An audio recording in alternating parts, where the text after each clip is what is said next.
안녕하세요. 저는 다사람병원 이문인 원장입니다. 오늘은 알코올 중독에 관해 함께 이야기를 나눠보겠습니다.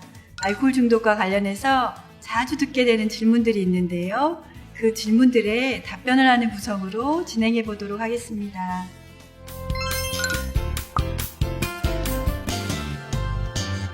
보통은 술을 조절해서 마실 수가 있습니다. 인터넷을 찾아봐도 술을 조절해서 마실 수 있는 방법이 많이 있는데요. 안주를 많이 먹어라, 아니면 천천히 먹어라, 아니면 이 술 저 술 섞어서 마시지 마라 하는 방법들을 종종 발견할 수 있습니다. 사실 알코올 중독이 아닌 경우에는 노력을 하지 않아도 스스로 술의 양을 조절할 수 있습니다.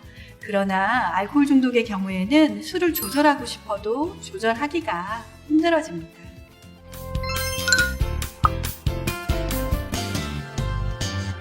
알코올 중독이란 술을 마시고 싶지 않아도 계속 마시게 되는 상태, 즉 술을 마시는 것을 멈출 수가 없는 상태가 되는 것입니다.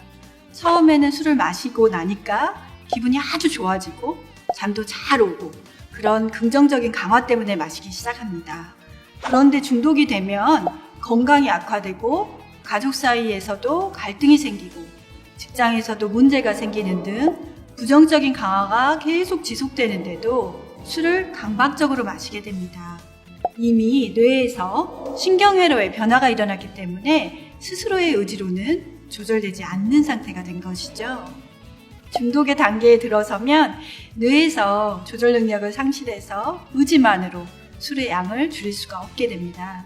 많은 경우에 나의 의지로 술을 조절할 수 있다라고 생각을 합니다. 예를 들면 보일러에서 온도 조절에 조절 장치가 고장난 것과 비슷합니다. 처음에는 약간 이상 증세가 나타나다가 그냥 방치해두면 나중에는 아주 고장이 나서 온도가 조절되지 않는 것과 같습니다. 질병의 예를 들자면 당뇨병도 당을 분해할 수 있는 능력에 문제가 생겨서 당이 조절되지 않는 것입니다. 알코올 중독도 알코올을 조절하는 능력에 문제가 생긴 것이다 라고 볼 수 있습니다.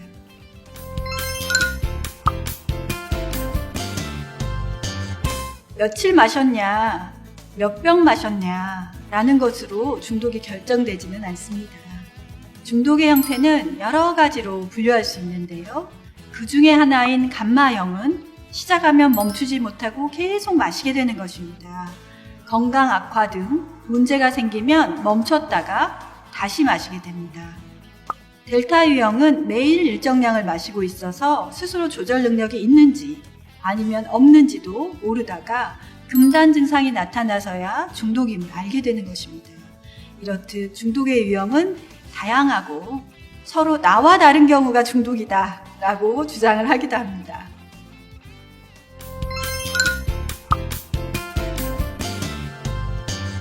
앞서 언급한 당뇨와 다시 한번 비교를 해보겠습니다. 당뇨 증상이 나타나면 몸무게가 감소되고 어지럽고 그러다가 병원에 가서 당 수치를 검사하고 나면 당뇨구나 라는 것을 진단받게 됩니다. 그런데 당 수치를 검사하지 않는 한 이게 당뇨인지 아닌지 알 수가 없습니다. 그때까지 내가 무슨 문제가 있지 하고 생각할 수 있습니다. 알코올 중독도 마찬가지입니다.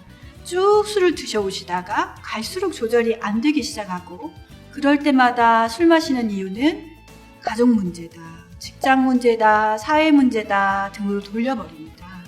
중독의 특성인 남탓하기, 최소화하기, 부정하기 등의 방어 기제가 작용하기 때문이죠.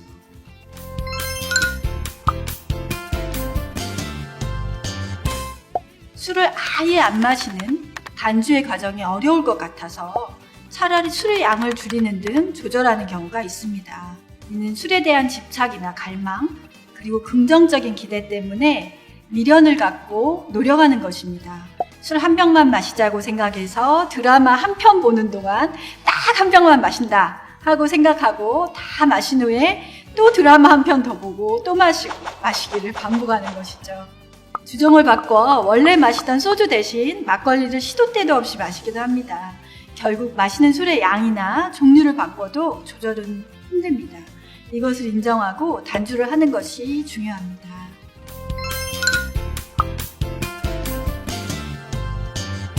중독은 뇌의 질환입니다.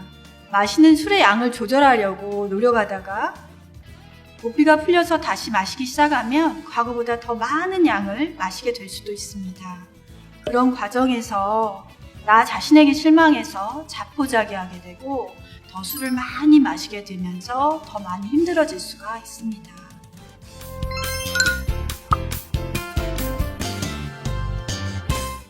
가능합니다. 수영을 배워야 물속에서 숨을 쉴 수 있습니다. 당뇨라는 질병을 알아야 당을 조절할 수 있습니다. 단주도 마찬가지입니다. 먼저 우리의 문제를 잘 알아야 합니다.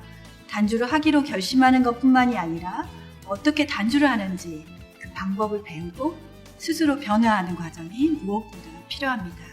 이번 영상에서는 질문과 답변 형식을 통해서 알코올 중독이 무엇인지, 왜 중독 상태에서는 스스로 조절이 힘든지, 어째서 단주가 중요한지 등을 자세하게 알아봤습니다. 알코올 중독 쉽지 않지만 치료를 통해서 해결할 수 있습니다. 무엇이든 목표를 이루기 위해서는 시간과 노력이 필요합니다.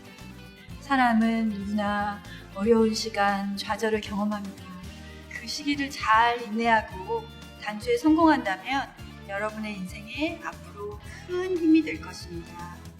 지금까지 다사랑병원 이문희이었습니다.